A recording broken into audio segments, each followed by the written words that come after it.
네, 이렇게 롯데그룹 전방위 비리 의혹을 파헤치는 검찰의 수사가 종착역에 다다랐습니다. 검찰은 어제 롯데그룹 비리의 정점에 있는 신동빈 회장을 이렇게 소환 조사하면서 수사가 마무리 단계로 향하고 있습니다. 네, 지난 석 달간의 수사를 박효정 기자와 함께 돌아보겠습니다. 어서 오세요. 네, 어서 오세요. 네, 어제 신동빈 롯데그룹 회장이 검찰에 출석을 했는데 이 조사가 어떻게 진행이 됐습니까? 네, 어제 신 회장에 대한 조사는 자정을 넘겨서 새벽 4시까지 진행이 됐습니다. 우선 신 회장이 받고 있는 혐의부터 살펴보시면요. 해외 인수합병 과정에서 발생한 손실을 그룹 내 다른 계열사에 떠넘기거나 특정 계열사의 알짜 자산을 헐값에 이전하는 방식으로 그러니까 회사에 손해를 끼친 배임 혐의를 가장 먼저 받고 있습니다.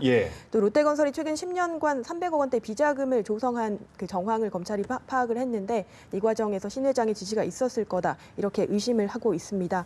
조사에서 신 회장은 이제 롯데건설에서 만들어진 부의 자금의 존재를 전혀 몰랐다 이렇게 부인을 했고요. 또 계열사 간의 자산 이전 거래에 관해서도 또 회사의 이익을 위한 것이었지 그것이 어떤 부당한 거래가 아니었다 이렇게 혐의를 전반적으로 부인한 것으로 전해졌습니다. 네, 이번 롯데그룹 수사에 김순환 검찰총장 취임 이후에 첫 재벌기업 수사고 또 재계 5위인 기업을 겨냥했다는 점에서 압수수색 때부터 큰 관심을 모았는데요. 어땠습니까, 진행이? 네, 그렇죠.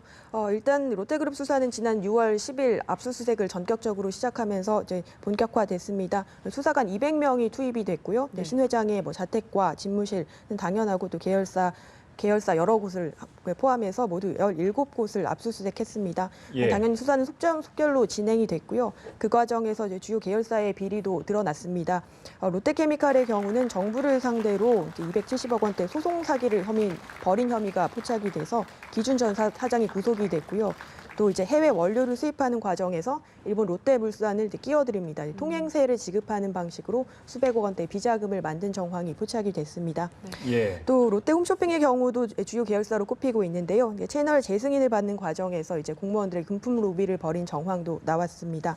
다만 이제 현직 계열사 사장이 구속시키는 데는 이제 실패를 하면서 어떤 수사의 한계를 드러내지 않았나 이런 해석도 나왔습니다.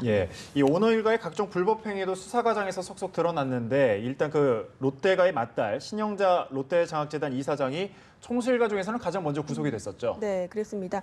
신영자 이사장 경우는 면세점 입점 과정에서 이제 80억 원대 뒷돈을 받은 혐의로 구속이 됐습니다. 이와 함께 이제 아버지죠, 신격호 총괄 회장으로부터 일본 롯데홀딩스 지분을 물려받는 과정에서 수천억 원대 세금을 내지 않은 혐의를 또 받고 있습니다. 이와 함께 신 회장의 셋째 부인인 서미경 씨 경우도 이제 탈세 혐의를 함께 받고 있는데요. 일본에 머무르면서 검찰 소환에 응하지 않고 있습니다.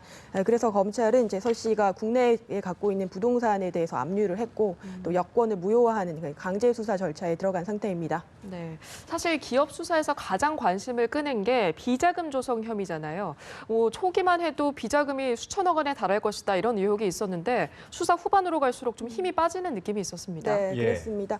일단 총수 일가의 비자금 조성 의혹은 아직까지 수사 막바지 단계인데도 이제 풀리지 않은 의혹으로 남아 있습니다. 검찰은 초기부터 이제 롯데 홈쇼핑이나 롯데케미칼 이런 주요 계열사 등에서 이제 부의 자금을 의심해서 이것이 비자금일 것이다 이렇게 보고 이제 수사를 집중을 했습니다. 하지만 눈에 띄는 성과는 안 나왔습니다.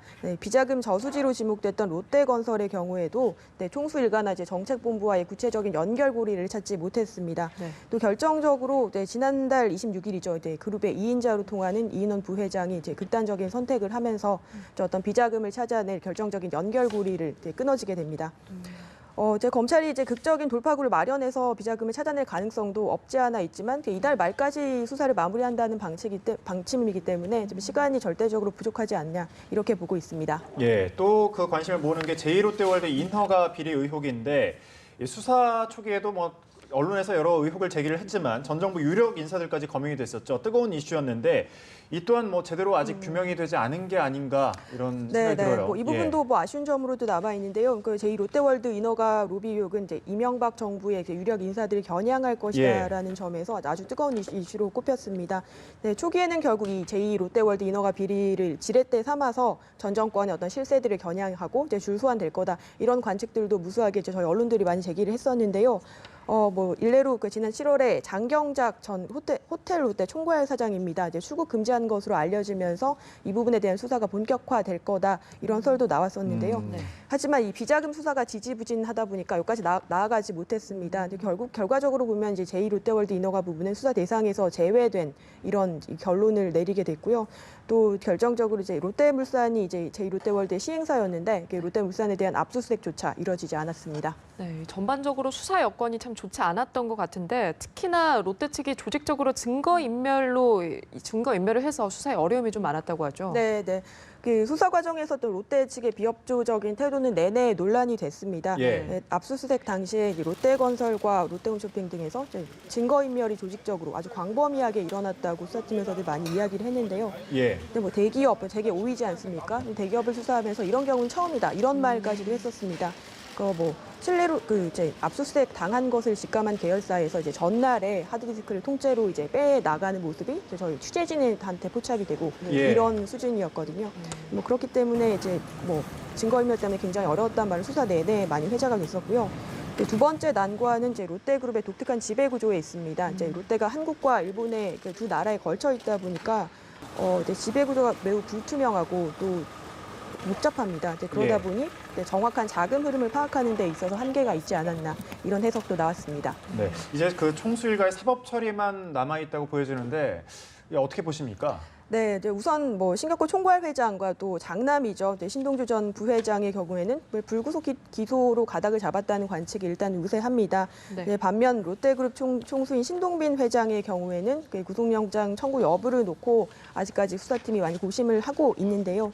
사실은 롯데그룹의 지배 구조에 너무 큰 영향을 미칠 수가 있고 또 경제에 미치는 영향도 고려하지 않을 수가 없습니다. 네. 그렇기 때문에 이제 수사 막판까지 구속이냐 불구속이냐를 두고 끝까지 고민할 것으로 그렇게 해석이 됩니다. 네, 롯데그룹 수사와 관련해서 박효정 기자와 함께 이야기 나눠봤습니다. 고맙습니다.